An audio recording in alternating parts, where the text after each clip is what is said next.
Oh dear, this can't be good. Yes, we are back for El Sackico between myself and John Eustace as it's 24th v 20th in the championship. The most remarkable thing about this game, though, is that we haven't lost a league game since you were last here. We're 7 unbeaten, the signs are promising, but despite that, we're now at risk of the sack.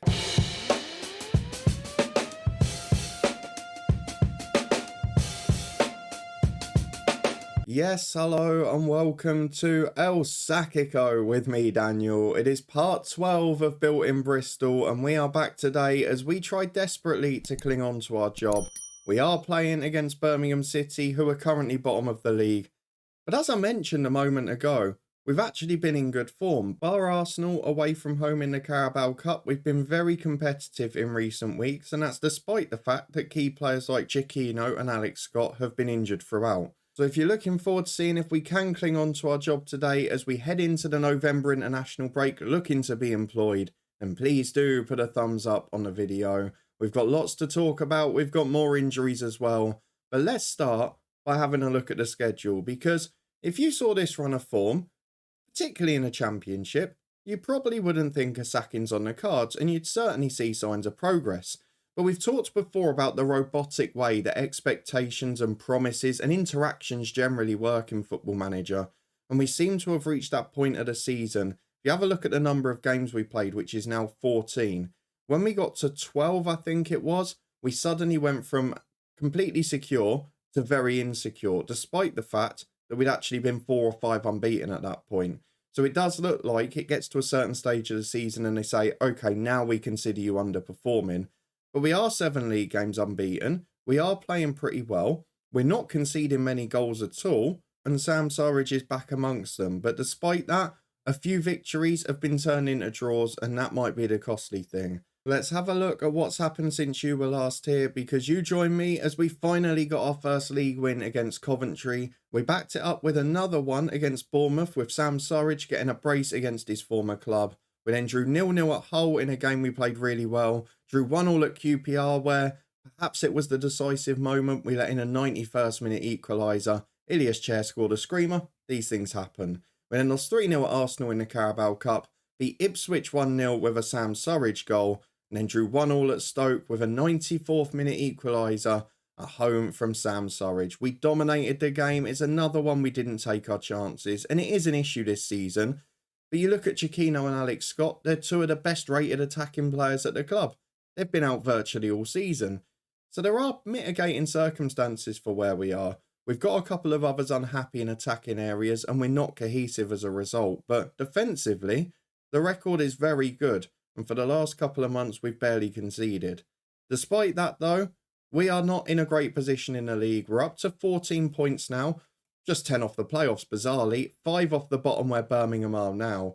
But if we win this game, we probably move up a couple of places and we start to get into the single digits away from the playoffs. And as I said, if we could ride out this storm early in the season, we would have a good chance. The dynamics are picking up now. The club atmosphere's actually got a little bit of green on the bar. Just a tiny bit, but more than we've seen the rest of the year. And even the managerial support is starting to creep up, especially as a couple of players have ended their unhappiness. We still can't afford some of the ridiculous contractual demands, but we are seeing signs of progress, and it seems to have hinged on one small tactical change, which was where we've had our 2 wide players not really performing this year, particularly with Tommy Conway unhappy. I've chucked out Benarous on the left-hand side as a normal winger, and just put more crosses in for Surridge. Now, that has eliminated our goal threat from other areas, because Bulat's not popped up with many. He got 2 in a cup tie and 1 other, but that's it. And we've not got a lot of goals from midfield or defence, but we are starting to find that Surridge is getting on the end of crosses and getting more chances to score, which I guess for now is the equivalent of going back to basics and getting the job done. So a really good bit of progress, and I'm actually quite happy with how the team's doing now, and I feel if we play this way the rest of the year, get some people back fit, we're probably going to be in pretty good nick and still in a playoff chase, but whether we survive this game to see it or not, I don't know. A few too many players out today. We've got 4 or 5 injured. We've also got Bajcetic who's knackered, and I'm having to play Vandenberg and Cornick who aren't really fit. But Cornick is the form player at the minute, and last year, to be fair to him, he was the best performer. And even with his unhappiness and his stupid wage demands at the moment, he is still playing a bit like Mbappe, so we've got to give him a bit of leeway there. For now though, the focus remains keeping our job. We've been doing so much work in training, far more than I'd normally do, and it is starting to pay a bit of dividends. If we have a look though at the job security, it tells a very different tale. Our job is insecure. The finances are secure, which I guess puts us in a better position than Birmingham in game, and they've lost 3 in a row, which we've got to try and take advantage of. But there's no shying away from it. Our job is insecure and we are at risk of the sack. And as we've seen from the footballing world here, there are plenty of jobs that will be available. So we're not going to be the first person to get sacked this year if it happens. Let's try and avoid it though by getting into the game against Birmingham. If we do manage to get a result, we're going away to Peterborough next, who are promoted. They're in 5th place at the moment, so I'll be interested to see what they've done. Who knows though, we might not be managing this club by then. Let's get through the tactical meeting, see what players we can pick today. Luton's Talif Chong is in the Birmingham team, still there in this save. Now let's see who we can put out as we go into the last game before November's international break. Do we hold on to our job? Get your predictions in the comments. No cheating, it won't get you anywhere. I've tried to tweak the set pieces and focus on Sam Surridge because I want to get him as many goals as possible. He's not quite as good in the air as Vandenberg, but I feel it's a worthwhile trade-off. And to be fair, Vandenberg ain't scored any this year. So this is the team we've gone for. We haven't actually got anyone bar the sub goalkeeper fit outside the squad. We've got Ruffin, who's not even on this screen, Bajatic exhausted, Scott, Moore, Sackico all out injured, and a couple of others fatigued in the squad. But the 11 we have picked are Nathan Baxter in goal, Tanner and Pring the fullbacks with Naismith and Vandenberg centre half, Williams and Masengo the midfield 2, Bulat the man ahead of them, and then Benarus and Cornick, traditional wingers, with Sam Surridge up front. Let's go and get through to it away at Birmingham City. We've got to take the game to them. We've got to dominate. And if we can find a way to be ruthless with our chances, we're going to win one of these games by 4 or 5 at some point. Whether or not that happens soon enough, I just don't know the answer. It's the sort of job, annoyingly, where we could get sacked and then they could easily go on a 10-game winning run. It just needs that little tweak of momentum, that little bit of ruthlessness. As we head into the first half here, we hope we're going to find it. The touchline tablet is on the blink again, and Talif Chong is over a free kick, which is never a good sign. 25 to 30 yards out. Must be about 30 looking at where the wall is. But it's very central. Is he going to make it count? We all know in FM the wall's not covering anything, but thankfully the free kick is off target. 2 minutes gone, a worrying start, but we're still level at the minute. Now can we get on the front foot? It's a big ball from Birmingham, which Baxter deals with well. Quick throw out to Tanner. We're looking to play upfield, but safe option in the end. Masengo finds Williams. It's back to Tanner at right back. He's got options down the line. Here's Harry Cornick to Williams again. Up to Bulat. Finds Cornick. Good football, but again, where are we going with it? Tanner's on the right. Options through the middle. He's taking his time, though. Now releases Bulat. Back to Williams. Masengo. Edge of the box. Shoots over the bar. Really good football from Bristol City. But again, it's that ruthless streak. We created a good opening and didn't take advantage. Joe Williams has hurt his wrist, but should be all right. If not, we can bring McCrory on there. With 20 gone, though, it's a pretty even game. And it's a bit what we saw against Blackpool last time. 2 teams lacking in confidence.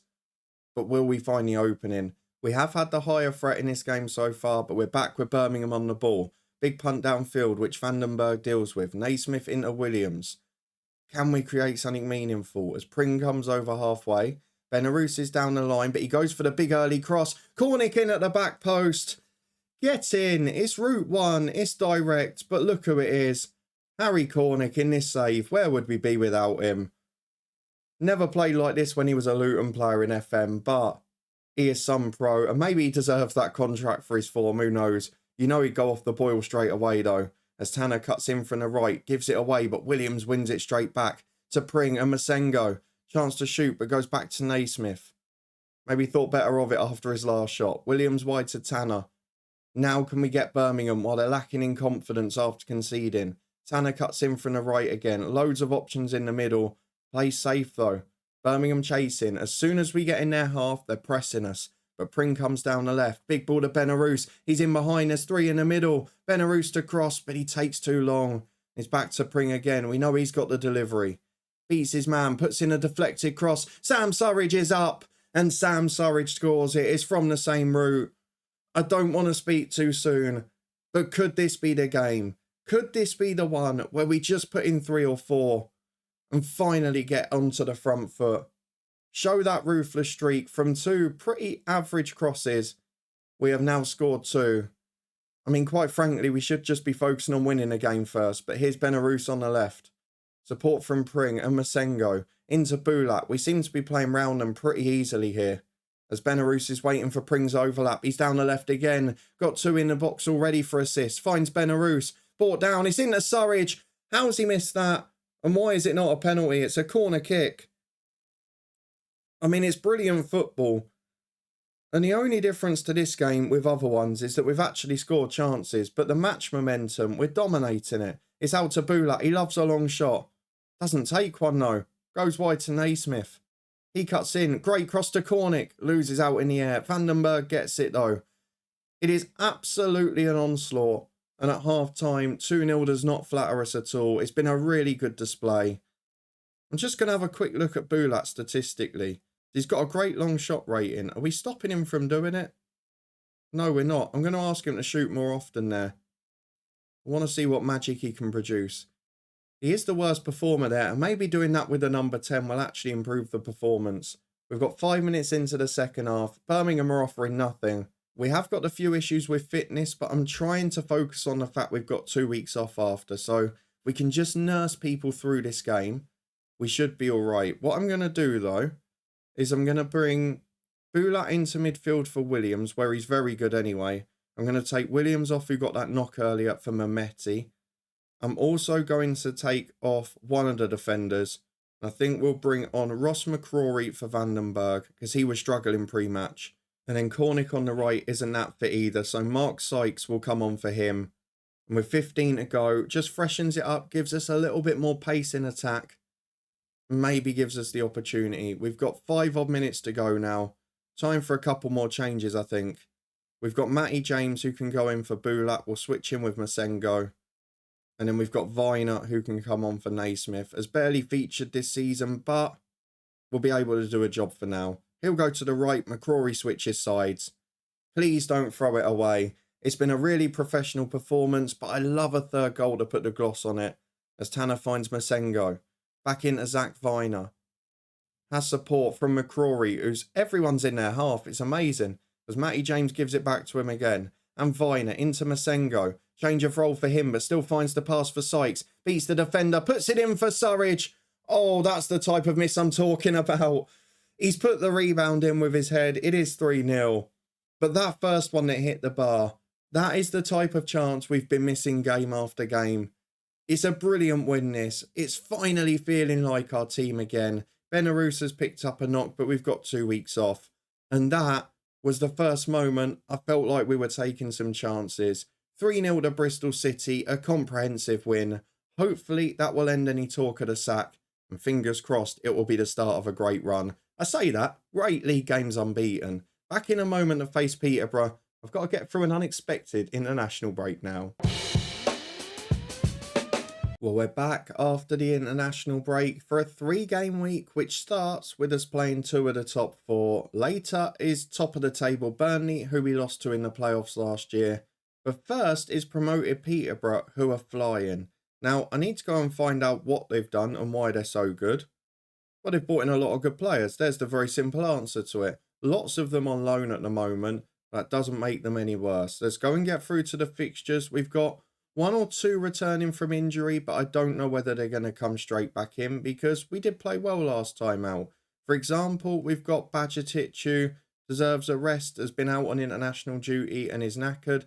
Alex Scott is back, but is he ready to start? Probably not. So he'll come onto the bench, as will Sean Ruffin, and as will Knockhart as well. Not sure who he's going to replace, though. To be fair, I'm tempted to make it Tommy Conway just to improve the morale and send him a message, but with the fitness as it is, probably should be Mehmeti, who will drop out. This is the team we've gone for then, and it's no change from the win at Birmingham. 3-0 was the victory, our biggest of the season, and so many promising signs again in the performance. Can we keep it up in this one? Let's go and get into it, find out. We're away to Peterborough, a newly promoted side, but one with momentum that is flying in the promotion race. Can we get near the playoffs? Here is the question. We go into it with the instruction to close down Hugo. They've got a very good side. They've made 4 changes from their last game.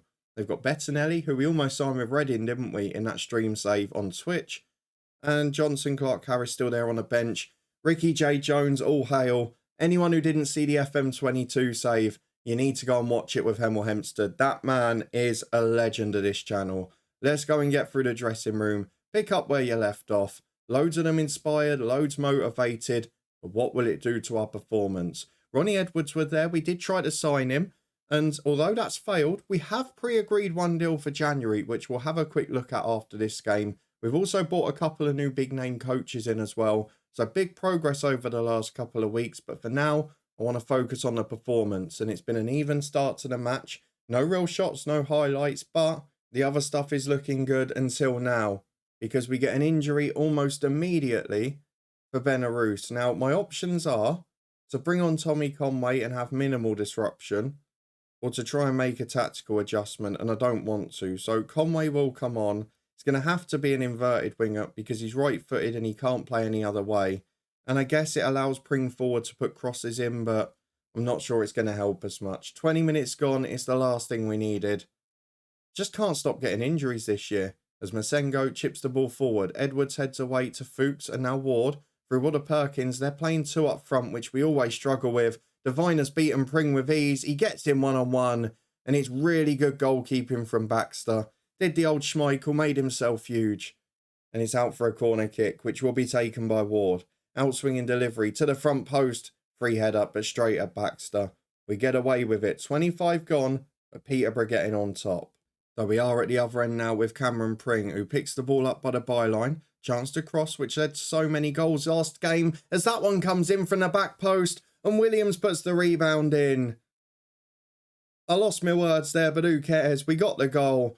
It's very much a smash and grab, the opposite of the Birmingham game. But we are 1-0 up. Even that, the lads haven't reacted positively to, so I'm going to praise them. Pring laid it back to Masengo. Big ball to the back stick. Williams hits the post with a header. But the second one goes in. And now we're starting to show a goal threat from midfield, which is a really encouraging sign. Cornick hadn't been doing so. Williams hadn't been doing so. And now both of them have got a goal in this episode. Though it's Peterborough straight up the other end with Chaka. To the byline he goes. Cuts back to Hugo. Where's the midfield? Williams, what are you doing, man? That's offside. He's offside from the rebound, surely. It's not given. I can't even see an official. What's he doing up there? Of course he didn't spot the offside. He's nearly on the halfway line. Hang on a minute. I mean, whether it is or not, what's the linesman doing?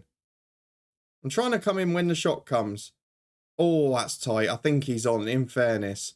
But where on earth's the linesman? He's up on the halfway line. That is embarrassing. It's 1-1 at half-time. To be fair, they've been the better team for the most part. And they are dominating this. But the corner comes in. It's a free header again. What is going on from the set pieces? We've got 3 big defenders there. Vandenberg and Surridge in particular. Excellent in the air.